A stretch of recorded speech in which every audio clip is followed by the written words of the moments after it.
So I've done the pattern that I was previously talked about along the chain, and now the next part of the pattern is to do 2 chain, skip 2 chain, and then 2 trebles, 2 chain, and repeat this to the end. So you need to repeat the 2 trebles, the 2 chain, and the 2 trebles.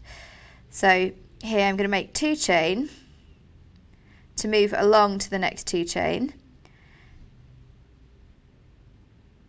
a treble into the 2 chain space, and another treble, then I'm going to do another 2 chain, smush my stitches along a little bit, 2 chain, 2 treble. So the bit you want to repeat is the 2 chain and 2 treble into each of the stitches.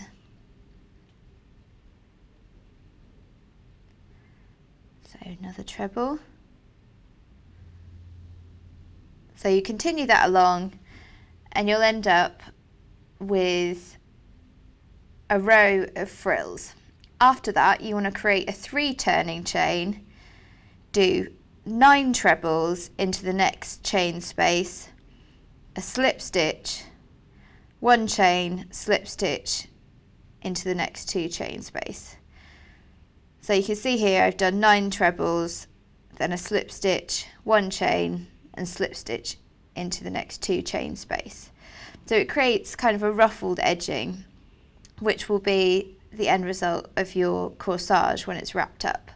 So to start actually making the corsage and sewing it together, you want to sew it along as you go. You can see this one's a little bit longer than the 51 chain that I started with, but you can make them as big or small. So this is probably about 100 chain, and then I've continued in the pattern that I've just said. So you start by coiling it into a spiral, gradually going round.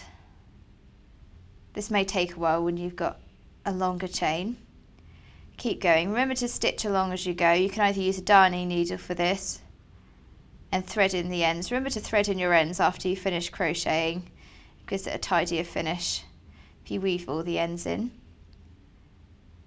So you can see with this one, it's quite a lot wider than the other one I created. So this is a bigger corsage.